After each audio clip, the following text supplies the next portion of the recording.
I want to bring in now Andrew Bragg. He's a Liberal minister, shadow minister. He joins me live now. He's the Minister for Productivity and Deregulation. He joins us now. Andrew, great to see you. There's a lot to get to in your portfolio area, but first I want to get your reaction to this minimum wage decision. Well, Laura, we'll obviously take our time to look at the Treasury analysis and the market analysis as to what is the appropriate setting over the medium term. This has only just been announced, so we will take some counsel.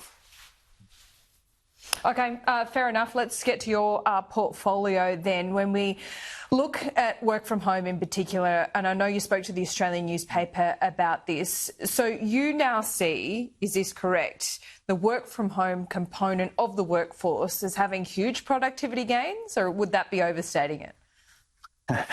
There are significant productivity gains to be had, particularly for those Australians who are working in a hybrid environment where they work a couple of days at home and a few in the office. And there are a number of studies, including by the Productivity Commission, which shows this has got a real benefit to families and the economy overall. So we want to make sure that's a part of our long-term settings because that's good for individual agency, good for individuals, good for families. How does this compare with what we're looking at coming down the pipeline? I mean, how do you marry this right for work from home and the small productivity gains you might get from that, and then, you know, generative and agentic AI really changing the workforce in the next couple of years? How do you see those two working? I mean, if you're working from home, should you be worried about your job being one of the first to go when we do have this agentic AI explosion? Well, artificial intelligence itself is everywhere. And I don't think it really matters where, in fact, you are undertaking your work tasks. But the real opportunity for Australia now with our long-running anemic productivity growth is to use AI and to harness that to ensure that we have a more productive economy, we can attract more investment and have those jobs here in Australia. And so I think the government money see it through a prism of risk. There are some risks, but there is a massive opportunity from artificial intelligence, which can help our very anemic productivity growth move. Sure, but does productivity growth amount to significant job losses? No, I don't think so. And I think what you see over the long run is that when technology has appeared on the landscape, generally it has been jobs accretive. It's not true to say that new technology has destroyed all jobs. Otherwise, the personal computer would have destroyed a lot of opportunities in the workplace. So jobs change over time, but generally speaking, technology is used by humans to do a better job. Yeah. Yes, it is. But there are problems here. And Tim Wilson, your colleague, was just on my program. He points out that our education system, particularly tertiary, but I would say secondary as well, is not keeping up with the demands of the workforce when AI is going to shape it. Would you agree with that? I think that's a good point Tim makes, and we have to prepare the nation for this massive disruption because right now what you see is a huge war between China and the US on who can best develop and deploy AI in their economy and more broadly. And we need to make sure that we are ready to avail ourselves of these new opportunities that will make people work faster and smarter, because that is ultimately going to be in our interests. I mean, we're trying to import capital. We have always been trying to do that. And I think we will be a backwater unless we prepare all of our laws to benefit from AI. Well, this was not talked about once during the election campaign. What should we read from that? That both the major parties are completely on the back foot here and have really no plans to shape it. Indeed, AI is going to shape us. I think it was a very shallow campaign. It was a campaign about not much at all.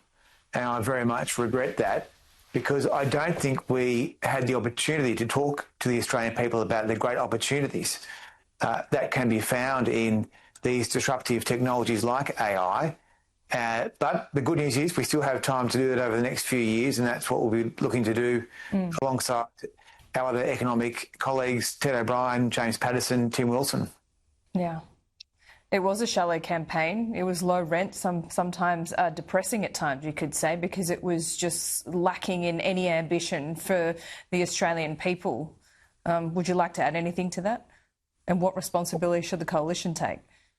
Well, I think we take our fair share of responsibility. Ultimately, the government has won with very little of a mandate to speak of. And so our opportunity now as the opposition is to develop policies across productivity, deregulation, the economy more broadly, and to have that mature conversation about Australians. I think Australians are excited about new ideas. We always have been. We're early adopters. I think people want individual agency. They want agency for their families. They want flexibility. They're anxious. And I think that's a great thing for us to harness. And we have to ensure that we are able to meet these new opportunities, which will hit us like a ton of bricks if we're not prepared for them. Yep, they will certainly hit us like a ton of bricks. So I want to talk about the Liberal Party values now. You know, you've got your issues at a federal level. I think you're soul-searching, as you should do, because you've got time to do that. But then we have a division of the South Australian Liberal Party dumping net zero. You have now in New South Wales, the New South Wales Liberals squabbling over workers' compensation reform, not appearing to back small business. I mean... What do you stand for? And what about those two state problems at the moment? How should we read that? We stand for enterprise. We stand for the individual agency, as I just said. And these matters that are canvassed widely shows the open nature of the Liberal Party, that it's not a closed shop. A lot of its discussions happen publicly. And the issues to do with South Australia, I think, are quite clear that it is the parliamentary wing that sets the policy of the Liberal Party, not the organisational wing. That's always been the case. In relation to New South Wales, I think they're having a debate about policy, which is not unusual. And that is something that is a feature of our party, unlike other parties where you've got no idea what happens internally. At least in our shop, everyone has a fair idea. Yeah, if you're fighting over workers' compensation and reducing the whole permanent impairment percentage from 30 to 25%, business then have to pick up the slack in their premiums, essentially. Is that really the message you want? Does that back small business? Well, I mean, it's not for me to give a lecture to my estate colleagues. I'm sure they'll Fair enough. I'm sure that they will stand on our timeless values of supporting enterprise and supporting individuals and particularly protecting small businesses. One final question, Andrew. I want to ask you about Bradfield. What do you think? It's looking pretty hard now for you to get that one seat in New South Wales. It looks like it will go to the independent Nicolette Buller. Is that your read of things?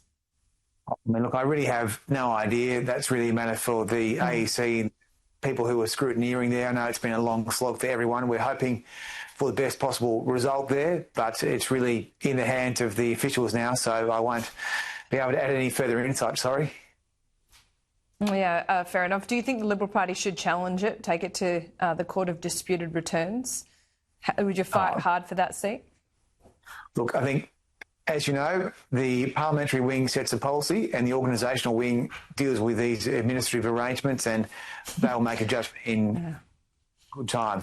Oh, Andrew, they never bleed over. You never step out of your lane, do you? Ever? Never.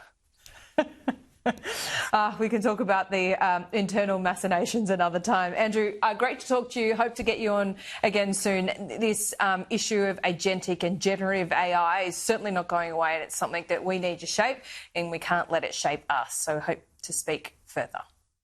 Thanks, Laura. Andrew Bragg there. He is live from Sydney.